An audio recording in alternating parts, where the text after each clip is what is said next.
BWF Solicitors, we take pride in our client service. As a niche law practice, we are conscious of the demands of our clients. We always offer a friendly, listening ear and sympathetic attitude.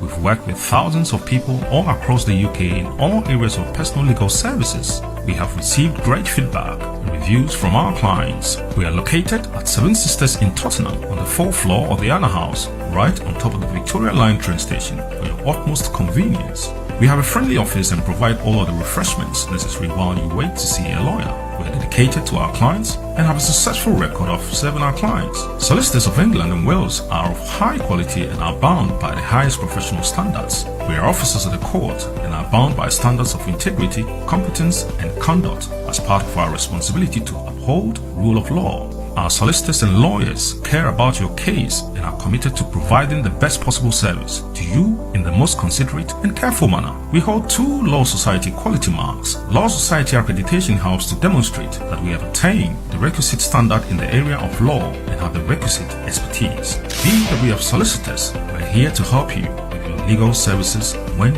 you need us.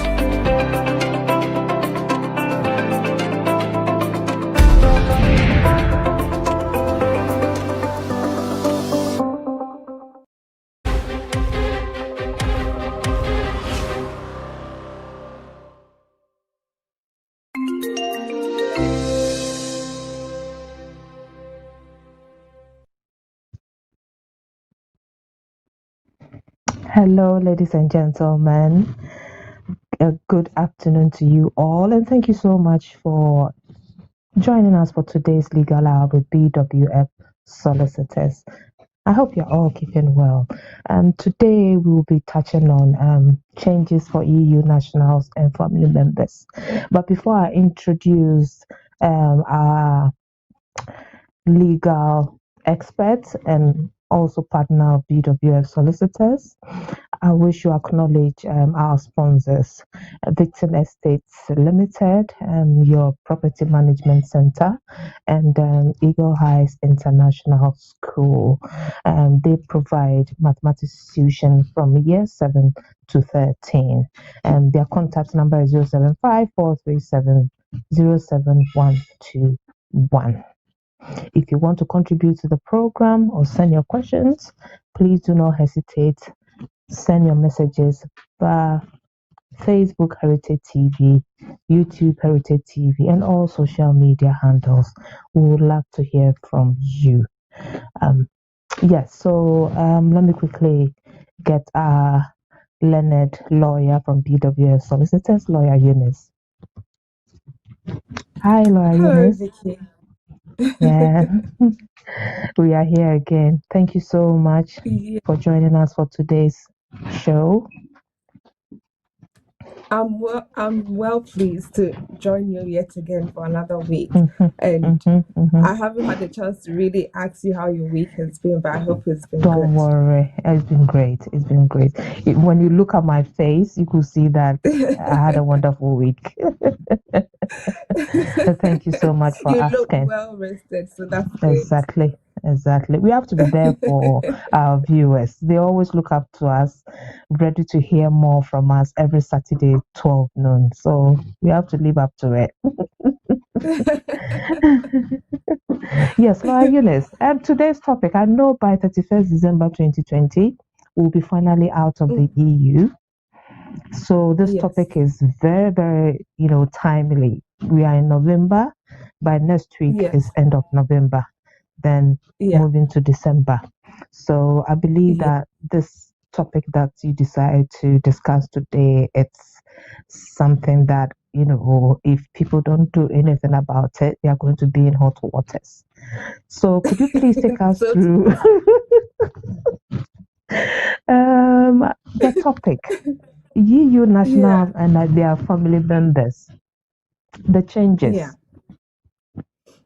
So this is to do with the changes in the law.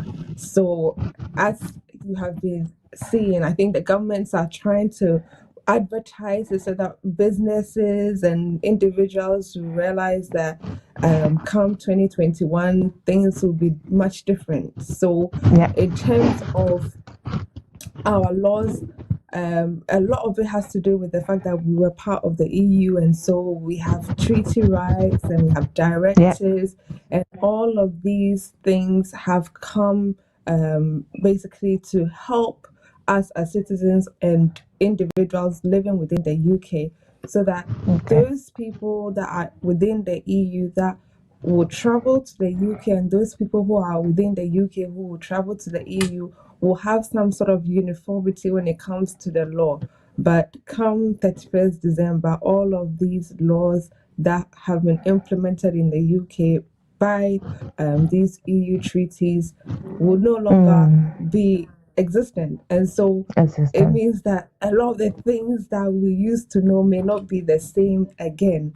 And I think the government are just trying to slowly run it through their advertisement and everything, so that everybody is aware that there's something going to change come next year. So just keep that in mind, because currently COVID has just taken over the year. Everybody has been, should I say, for want of a better word, either been at home or found it challenging somehow during this year. But yes, we also have to remind people that this is the transition year. So from 31st January, when we left the EU, up to 31st December, this is the transition year. Once the transition period comes to an end, there'll be an end to free movement, and to a lot of the treaty rights that we know, which includes the fact that EU nationals and their family members cannot enter the UK to say they are come to reside here or they come to work here as they used to.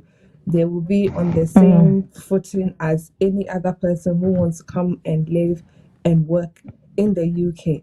So there are a number of changes that have been put in place in terms of EU nationals and their family members who want to come and reside, and those that are already living in the UK. So the last time I was treating the EU settlement scheme. That is to do with people who are already here in the UK, who are EU nationals or who may have retained their right. So EU national family members who probably have a deceased partner who was an EU national working in the UK, or they are divorced from that EU national, or for one reason or the other, the EU national has left the UK. And so based on that, they have retained their right. And so people who may come under what we call the Zambrano principle, people who may come under the Chen principle. So these are people that have children that are EU nationals or British citizens, and therefore they derive their rights from them. All these people, including those that fall under the surrender saying, so they're British nationals themselves, they've gone to live in an EU country with their family members, and they want to return after living elsewhere for such a long time. They want to return.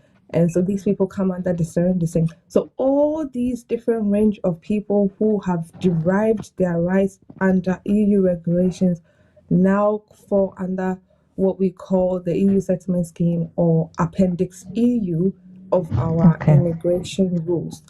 And so now they are saying to us, make sure as much as possible, make sure that if you're an EU national living in the UK, you have a family member who is living here with you, or you have retained your rights, or you have derived your rights from your child, or you come under the same principle, make sure as much as possible that you are able to at least have your leave to remain, which is your pre-settled status, or your settled status by the 30th of June 2021. So regardless of how long maybe you have lived in the UK, because you still have people that will tell you, oh, but I've had permanent residence for like 10 years, or I've had permanent residence for like 5 years. Even if you've had permanent residence for the past 30 years, they're saying, please, please, please, not because we want to look like we're the most harshest people here on earth, but they're saying because EU law will no longer be applicable, please come and make sure that you have applied under the EU settlement scheme for either limited leave to remain or settled status, so that we are able to make sure that you are also somebody who has regularized his or her stay in the UK. And then you would understand that because the law no longer exists for EU nationals, that automatic right under EU law, which says that you can easily move from one member state to another, and as long as you're a qualified person, that means as long as you're working or you're self-employed or you're self-sufficient or you're a student with sickness insurance, then you are okay to live in that country. They're saying no more. That will not happen anymore. We will not consider that you have an automatic right. So you have to apply under this scheme so that we know that you are here in the UK and you have limited leave to remain or indefinite leave to remain. So that's for EU nationals and their family members. And then you have the fact that there are those that may already have applied under the scheme, and they are looking to bring their family members. So they are thinking, okay, I want to bring my family member who's abroad, or I've met somebody, I've been married previously and it didn't work out, but now I've met somebody, I would like to get married to this person, and I would like this person to join me in the UK. So for me, if you're thinking about getting married to this person, of course get married to this person, because if you truly love them, why wouldn't you do so? They're saying that as much as possible, if you do get married to this person before the 31st of December 2020 and you want to bring them over, you have the right to bring them over under the EU settlement scheme, based on the fact that you've been married before this, should I say, implementation date of 31st December 2020. Once you want to bring them over, you can bring them over after the 1st of January 2021.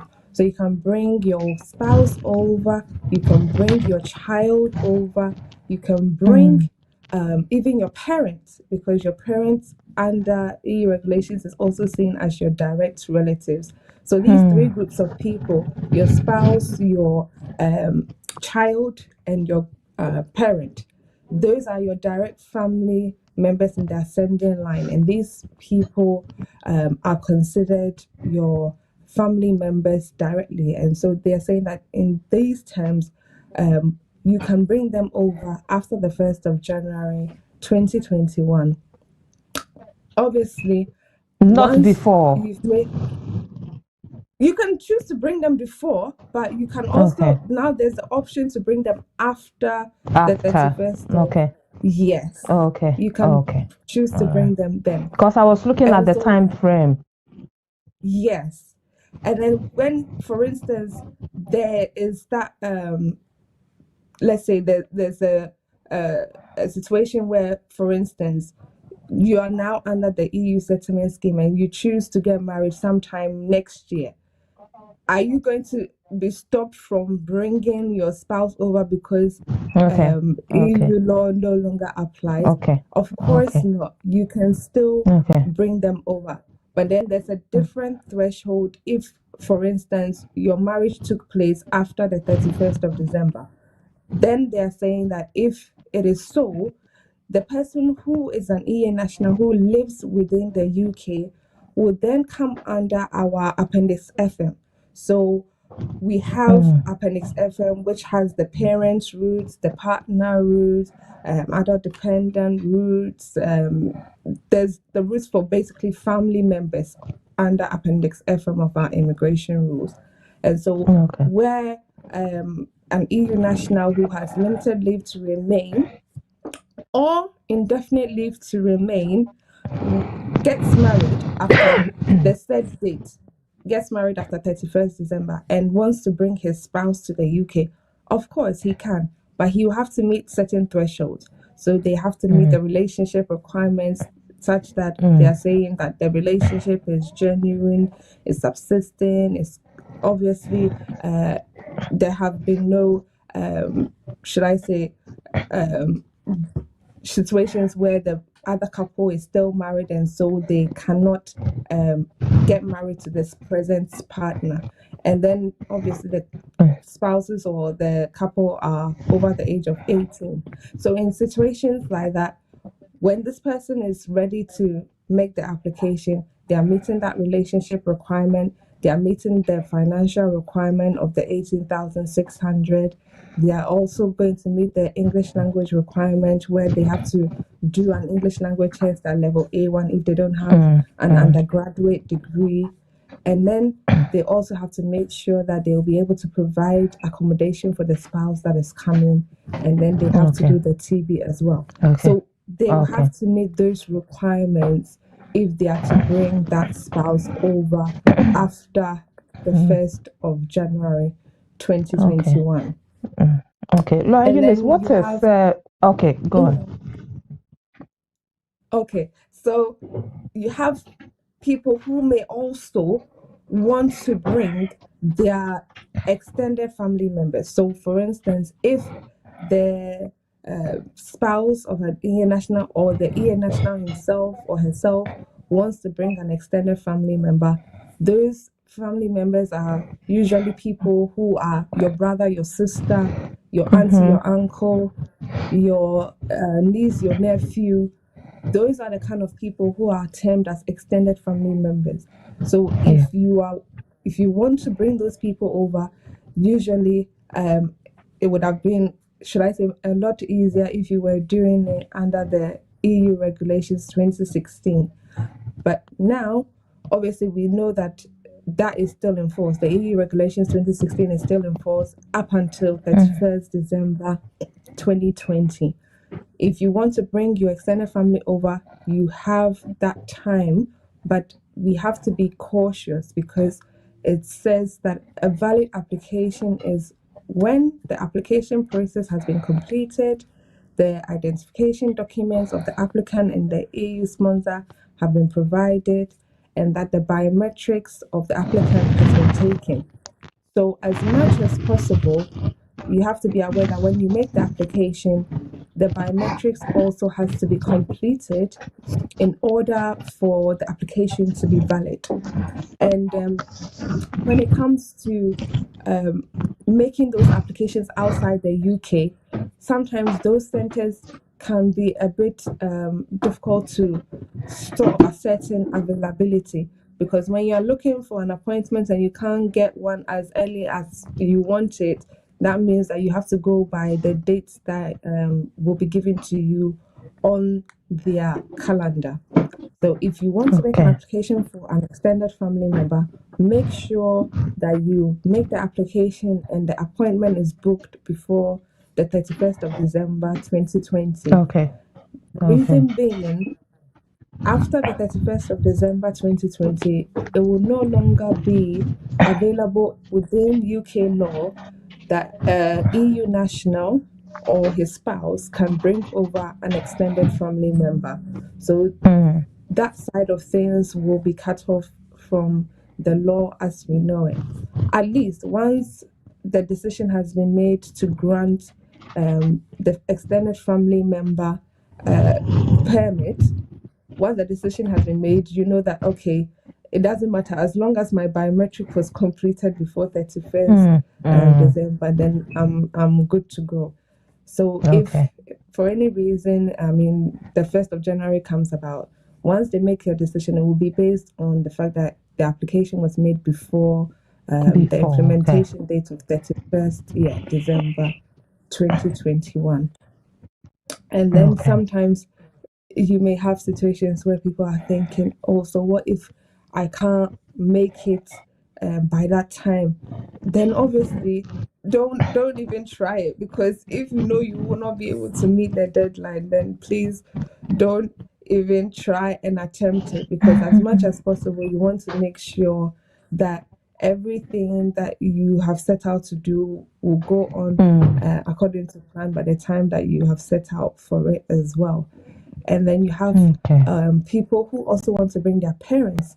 And currently, like I said, direct family members, they don't necessarily require so much.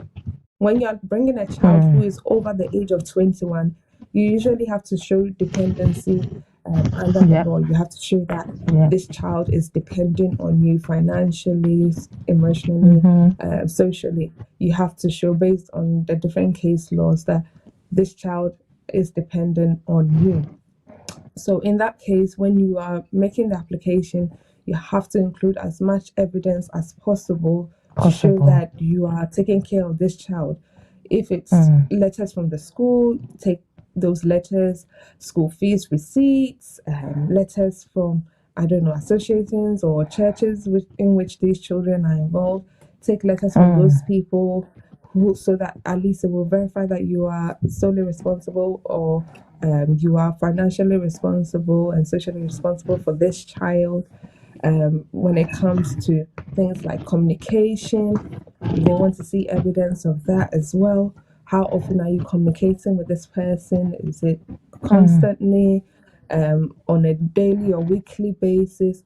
How often are you obviously in contact with this person? So they want to see evidence of that.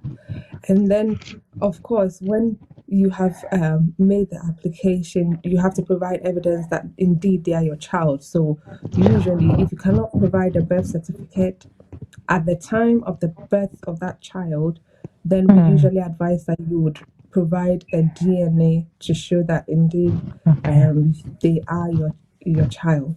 And then you have those that are parents as well. So in terms of parents, you want to make sure you are providing the evidence to show that indeed they are your parent. If it's a DNA, the DNA should be done.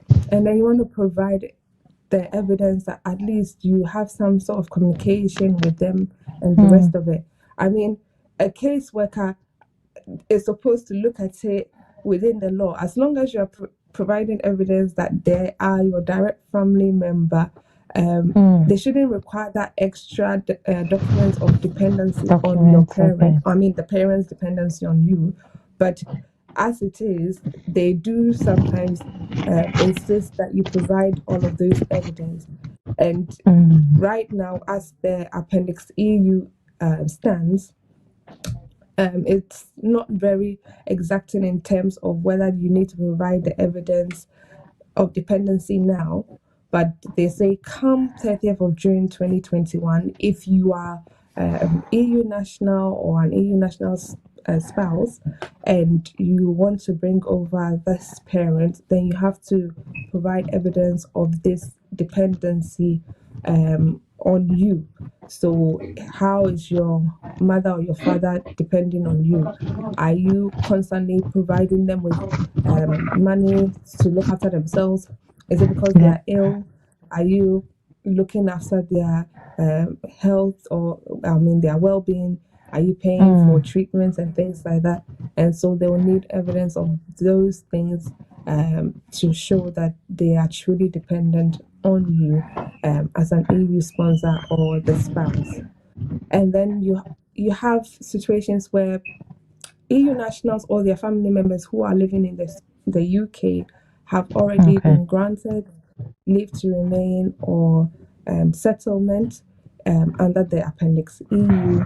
And from the 1st of December, which is, should I say, in a week's time, once this bit of the law comes into force, it says that where an EU national or a family member has been granted, they can cancel that limited leave to remain or limited leave to enter or indefinite leave to enter or remain if they know or they are aware that you have used false means, or you have made false representation or used false documentation in order to get your limited leave or your indefinite leave to remain in the UK. No, Eunice, pardon me. Why was that not picked up before the leave to remain was given to them,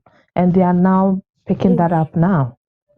Why is that? Okay, so under our immigration regulations, so the previous law, which was the Immigration EEA Regulations 2016, under Regulation 27, you have that law in there. So it's not something new. It's always been there. So they've always had that right to revoke people's residence card or permanent residence, or let's put it, those who have EA national registration certificate, they've had that policy already in that regulations that I'm talking about. But because now it's being implemented into our British immigration rules, so it is now taking effect. They're telling you now that from the 1st of December, now within our immigration rules, this law will now come into effect. So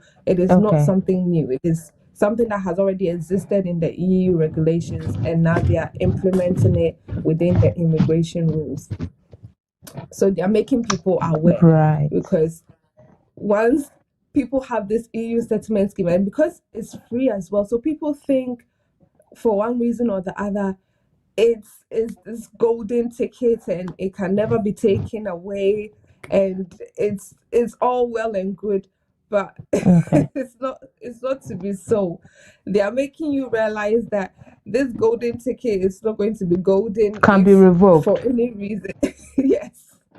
So they are making people now aware that they can cancel it, they can curtail it. So curtailing means that they can shorten it. So they let you know that, hey, we know that this is something that you got through false means, and so we're curtailing your leave as of, let's say, 1st December, we're curtailing your leave. And then where, for instance, they have found out that there has been some sort of marriage of convenience, and eventually it comes onto their radar that, yes, your marriage was one of convenience, and therefore we will curtail your leave. And that's something that's serious. So in situations like that, as much as possible, people need to be aware that this is something that you will not be able to rely on if you are not taking the right steps to also make sure that you are maintaining the relationship as much as possible. So for instance, somebody will say, oh yes, but we were separated and we didn't know that we were supposed to do something about our limited leave to remain. We thought that when it expires, that's when we basically have to do something about it. As soon as the circumstances change, then go and seek legal advice, because it's very important that as much as possible that you are doing things the right way, so that it doesn't become like, oh, I didn't know. If I knew, I would have done it different. Yes.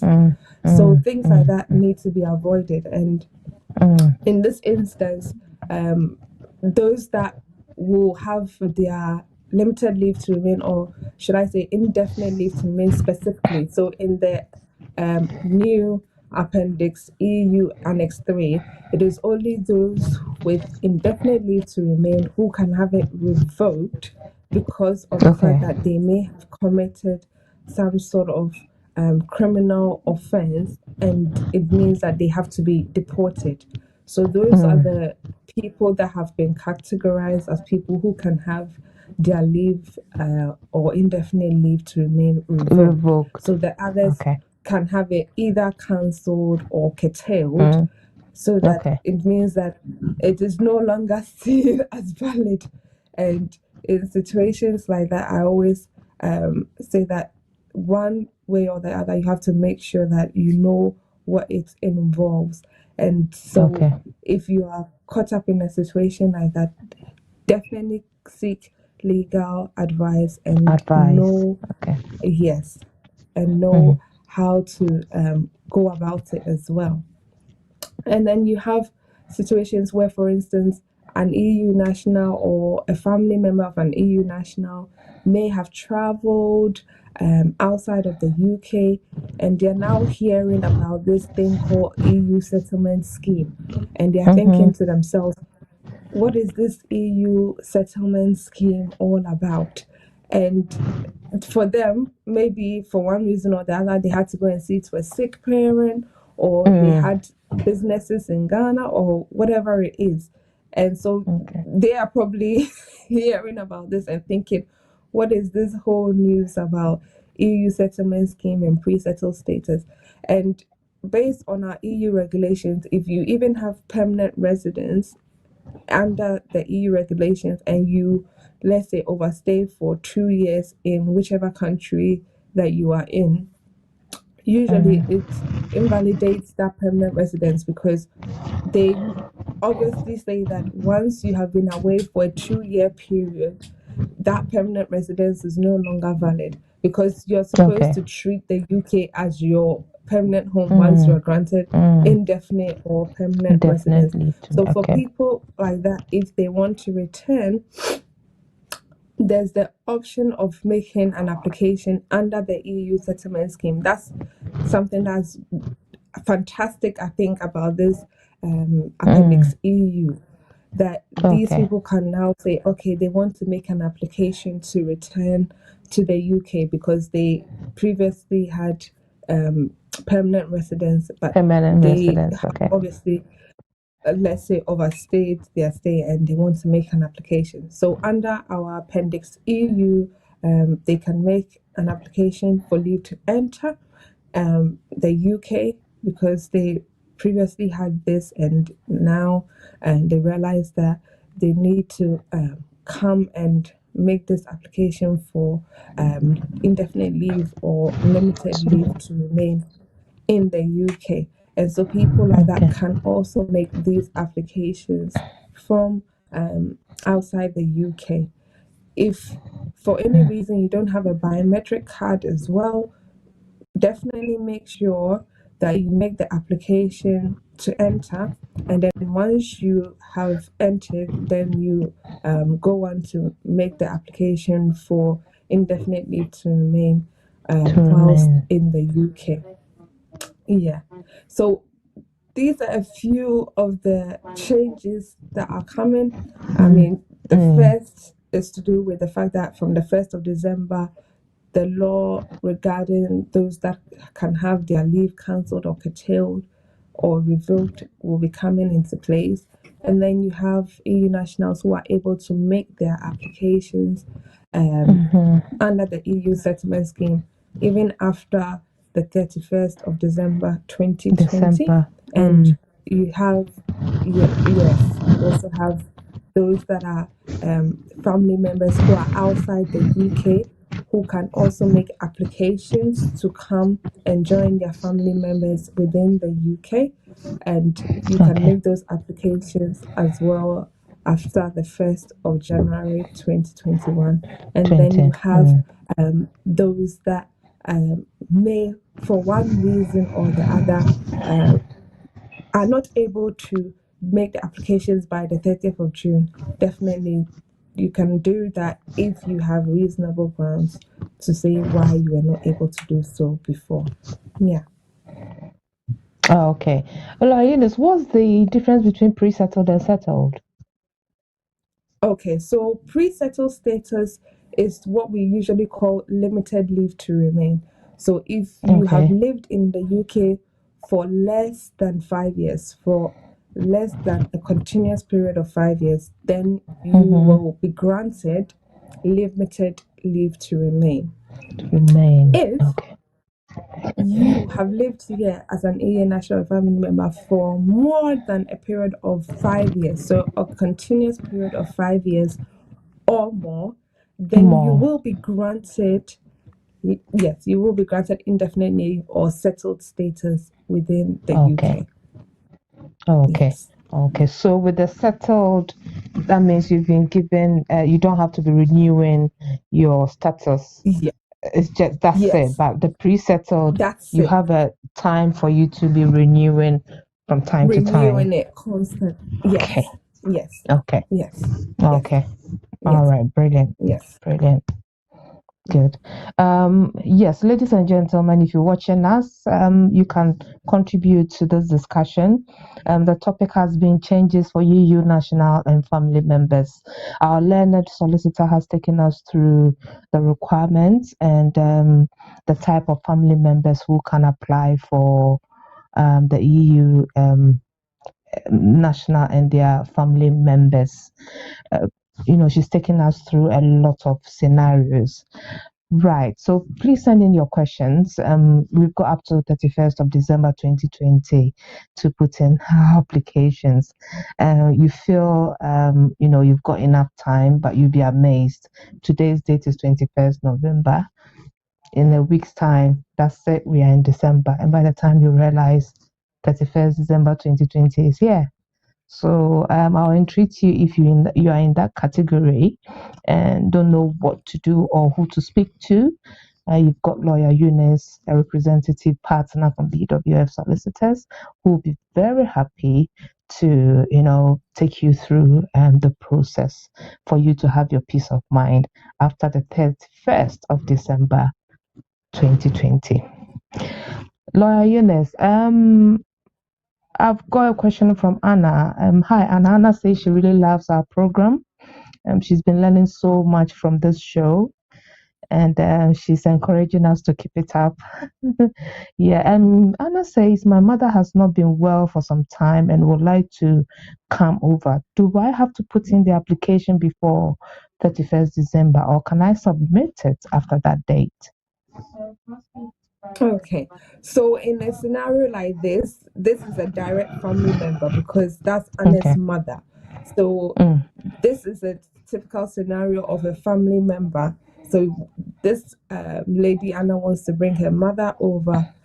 Previously, under our Regulation 7 of the Immigration EU Regulations 2016, this lady or this EU national, I wonder where she's from, but I'm assuming that she's an EU national who probably has pre-settled status or settled status within the UK, and she wants to bring her mother.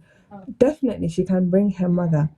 Based on our Appendix EU, her mother would be a direct family member as well, so she can bring her mother to the UK if she can before the 31st of December. Of course, then she can go ahead, but it's not too late if 31st of December comes and she was not able to bring her mother over. She can still make the application to bring her mother as soon as possible. She has to obviously provide evidence that her mother is actually her mother. So, as I said, it's either the birth certificate at the time of the birth, or they can show by way of DNA test report that that relationship is as claimed. And then they have to provide any sort of evidence to show that, yes, she has some sort of relationship with her mother. Usually, you wouldn't have to provide evidence of dependency based on EU law. But as I said, based on our Appendix EU, the requirement that this EU national, who is the sponsor, has to now show dependency is supposed to come into effect after the 30th of June 2021. But currently, they still require it for whatever reason. So she needs to provide some sort of evidence that she has some sort of communication. She has, obviously, she provides some sort of financial support to her mother. She's able to show that at least from time to time she goes to see her, if she does go and see her. And maybe she can also show that at least, as much as possible, she makes sure that her mom is not found wanting. If her mom is not well, she will definitely pay for her treatment, she will pay for her medication, that sort of thing. So as much as possible, Anna should provide all of those documentation. Eunice, what time frame do you have to provide those documentation? Is it for 6 months, 3 months, a year, 2 years? What's the time frame? So when you're making the application, it depends. So, for instance, if Anna says, I don't have all of those communications with my mom, I only have 1 year, that's all she can provide. So it's just that 1 year of evidence that Anna can provide. If she says that, well, I have evidence of 2 years or 3 years, then obviously, based on the evidence that she has, then she's presenting that to say, yes, I have evidence of the past 2 years or three But Lawyer years Eunice, to show that. what is the Yeah. requirement from the caseworker? Because we want a situation whereby the application, we want the application to be successful. So we have to know what is the required length of time. But if you are not able to meet that length of that length of time that you have to provide evidence, then if you provide the evidence less that space of time, then you might give reasons. This is the reason why I can only give you a year. This is the reason why I can only give you a month or 2 months. What is the required, so that we know from the onset, Okay. this is what is required. If I meet that length of period, I'm able to provide evidence for that length of perfect. Yes. But if you are not able to, then whatever time period that you've gotten, you could get evidence, back it with a reason. So under the law, there is no requirement whatsoever. But we, as much as possible, you want to play on the mind of somebody who is an entry clearance officer looking at the evidence before him. Because if, for instance, your storyline is, let's say, my mother has been ill for some time now, and I would like to go and bring my mother to come and live with me, then you are going to provide that caseworker with evidence to show that this is the medical evidence. She has not been feeling well. I have been taking care of her for the past 2 years. I mean, since she fell ill. And this is the evidence that I have to say that, yes, I have been providing for her medical treatment. I have been providing for things like her food and the rest of it. I take care of all her needs because she's unable to work. I have to make sure that she's well catered for. And now I believe that it's time that she comes to join me in the UK, and therefore I would want her to come and join me in the UK. I will provide her with the accommodation and everything that she needs. I'm a qualified person. I work. I work for my needs, and so I know I will be able to cater for my mom when she comes. So all of this, there isn't any specific amount of evidence that they require under the law. I mean, based on case law, you have to show that there's that financial support, there's that social dependency. So that person relies on you, let's say, for that social communication that they will have each day or each week or whatever it is. So there isn't necessarily a specific period of time. Based on each and every person's case scenario or circumstance, then we will say, okay, if this is it, then please provide me with evidence from this time to this time. For some people, they'll say, oh yes, the child that I want to bring over, maybe it's a nephew, and so their mom has passed away and the father is nowhere to be found. And since their mom passed away, I've been taking care of this child. Then provide evidence from the time that this person's mom passed away to show that, yes, indeed, you've been taking care of this child. Evidence of the fact that this person's mother or father is passed away. And then it follows on from there. So there isn't a specific requirement by law, but you have to make sure that you're convincing that caseworker who is looking at it that you have provided sufficient evidence of the support you provide to either your parents or whoever you want to bring over. And of course, you are there to give them guidance, because definitely, if all these evidence or documents are put before you with your experience, you'll be able to, look through and say that this is acceptable, this and that. So that's your duty. So you'll be there to guide the applicant on which documents you feel will hold more weight for this application to be successful. Yeah. Okay. Yeah. Yeah. All right. Great. Yeah. Great. I've got another viewer who sent in another a question. This is Habib. He also says he likes our show. He's also praising. I says we all look beautiful, and thank you so much. Yes. Habib says my nephew in Cote d'Ivoire has lived in my house for the past 5 years. His father has never played a role in his life, and his mother has now passed away. Can I bring him to the UK? Lawyer Eunice. So similar to what I was just mentioning now, that there will be scenarios where this person may have lost a family member, and therefore it becomes necessary that the EA national who is here now takes on that responsibility, and then he has to make sure that um, he's able to cater for this person who Mm, is mm, coming here in the UK mm. as well.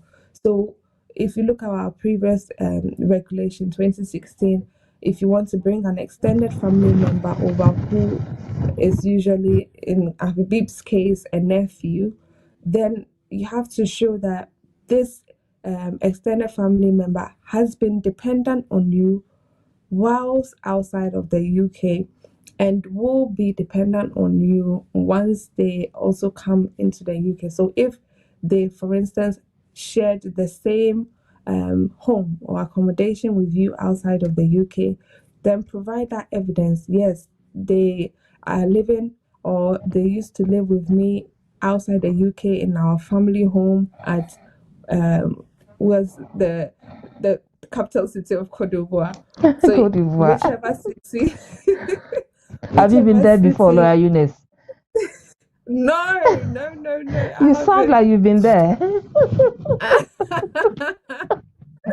So once they are able to provide evidence that maybe this person was living in the same household with them whilst they were outside of the UK, and they, for instance, have evidence that maybe they were dependent on them outside of the UK, they can provide evidence such as the fact that maybe they were providing them with money, they were providing them for, providing them with maybe school fees or resources that they needed, whatever it is, as much as possible, they should be able to provide those evidences to show that they have supported Okay. this Okay. nephew whilst they were outside of the UK.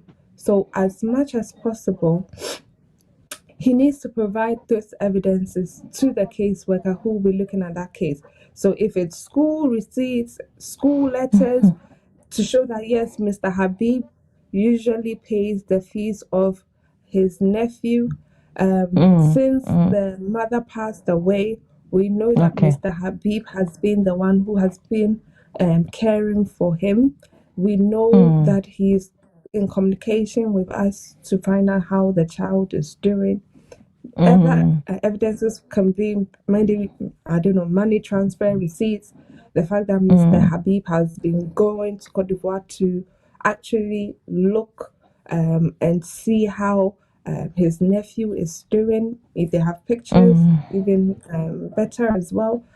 He can provide all of this evidence, including communications. Some people Yeah. even have Yeah. cards like birthday cards, Christmas cards, and the rest of it. You're He right. can provide evidence of all of that to Mm, show that mm, mm, mm. he is in support of this nephew of his, and he is making sure Okay. that as much as possible his nephew Mm, is well catered for.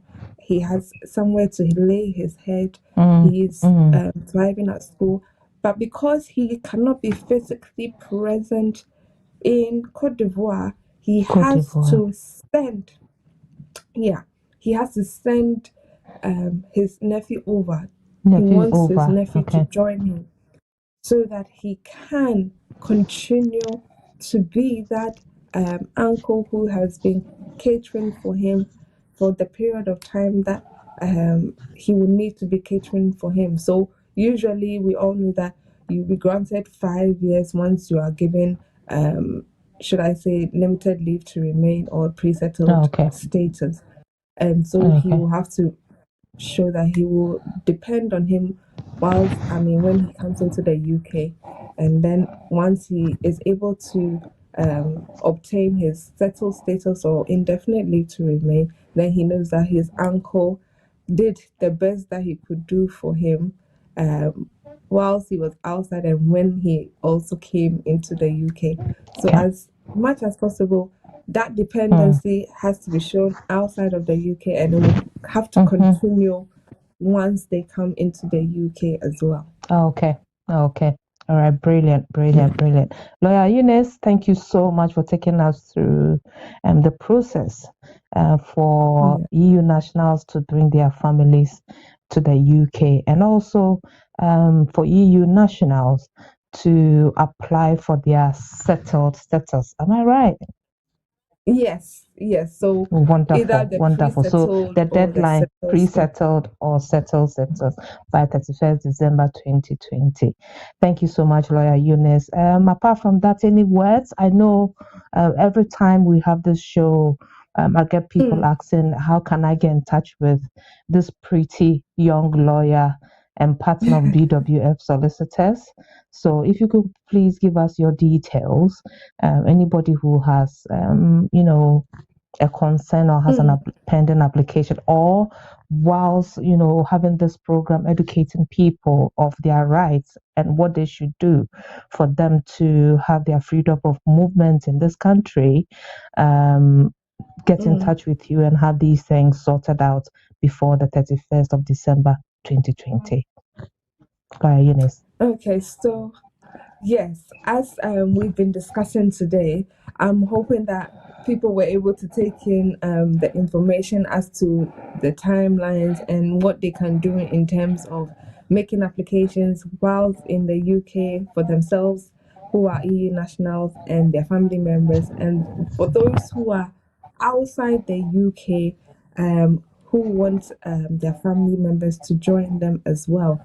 And if for any reason you want to catch up on what I said previously because you joined the show later on, or you want us to make an application on your behalf, then you can give me a call on 075 3581 3910. Myself, obviously, I'm available now, but I work with BWS Solicitors, as Vicky said, and I work with Mm. BWS Solicitors, which is situated in Seven Sisters. So we are in Seven Sisters, and our address is the fourth floor of Anna House, 214 to 218 Tottenham High Road, London, and the postcode is N15 4NP. So N15 4NP. Our main office telephone number is 0208 493 7340. So 0208 493 7340. So our offices are open from Monday to Friday from 9:30 a.m. to 6 p.m. Monday to Friday. So I'm so grateful, Vicky, for this time. I know that there's a lot in there for people to take with them, and I'm sure people will come back wanting to find out more. So, yes, thank you so much, Vicky. And I also would like to mention to our viewers that BWF solicitors are having another Facebook Live between 4 to 6 a.m. Sorry, my apologies. Between 4 to 6 p.m. today on Facebook at BWF Yeah, Solicitors, and the topic yeah, is EU Embrace It, Life After 31st December 2020. So if you feel you've not got enough of what Lawyer Eunice has given us today, please jump yeah. on Facebook at BWF Solicitors from 4 p.m. 2 good hours. That is even more than the Yes, duration for what we've had today. So if you want more on this yes, topic, I will entreat you to jump on Facebook live at BWF Solicitors from 4 p.m. to 6 p.m. And that is the person having this talk is their senior partner of BWF Solicitors, Mr. Bernard Usu. He himself is going to go through the EU and Brexit live after 31st December 2020. Please don't miss it, because I'll also jump on there to grab some more information. If you feel what we've shared here, you want more, you've got an extra 2 hours, from 4 p.m. So, Lawyer Eunice, thank you so much for taking us through this educative topic. Take good care of yourself, and I hope to see you next week, same time. Yes. Have a good Ladies and gentlemen. Yes, thank you very much. Ladies and gentlemen, I'll leave you with another announcement. A very good friend of mine is launching her gospel album, and it's today on Zoom. I will entreat all of you to jump on. I've got the information on the screen now. Please jump on her Facebook at Queen AJ. The Zoom is going to take place. All the details are there, and support her with her single "Never Give Up on God." Please support her. She's got a lot to give all of you. I will also be jumping on, and it's at UK time 8 p.m. So please take note of the date, and let's all support our dear sister on her launching her her single "Never Give Up on God." On that note, I would also like to finally ask all Ghanaians to come together, stand for peace. I know a lot of things are happening in the country, towards the December 7th elections, confusion here and there. I myself stand for peace, and I please plead with all of you to be very vigilant and patient. A lot will be going on, things will be heated, everybody wants to prove that this party is better than the other, but just come together and believe that Ghana is one country. When something happens or there's confusion in the country, we don't have any country to call ourselves. We will have to seek refuge in other countries. Also bear in mind that other countries, African countries, and even in Europe, people look up to us because of how peaceful the country has been for all these years. So they are all watching us. We've set a very good example for all the other African countries and even Europe, praising us for such a peaceful country Ghana has been. So please don't let us mess this up with this coming 7th December elections. Let's all stand for peace. We are all for one Ghana. And you have every right to, vote for any particular party that you believe will do better or is doing better. But please, let's just do it peacefully.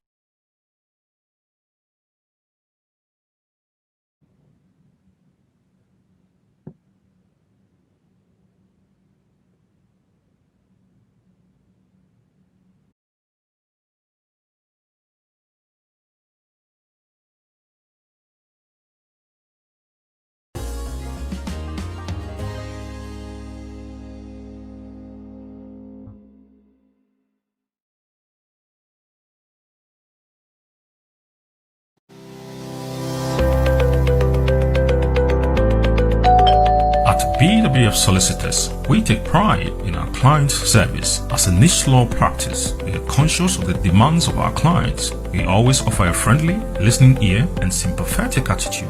We've worked with thousands of people all across the UK in all areas of personal legal services. We have received great feedback and reviews from our clients. We are located at Seven Sisters in Tottenham on the 4th floor of the Anna House, right on top of the Victoria Line train station for your utmost convenience.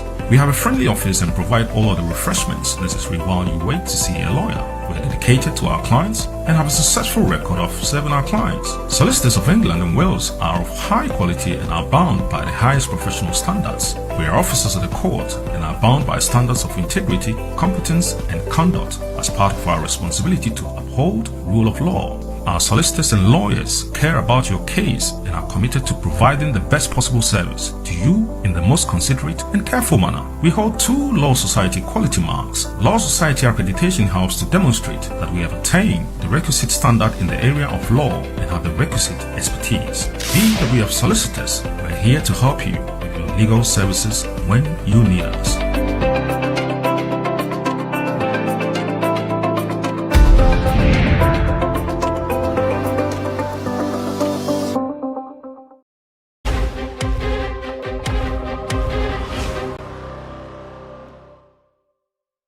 This November, the City of Refuge Ministries present Arise Conference 2020, themed Arise, Confront and Conquer on the 20th November at 2 p.m. with your host, Pastor Enoch Alam. Shine in the darkness of life. Dunsin Oyekon.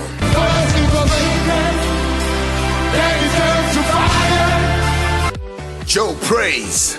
I got joy. Topwe Alabi.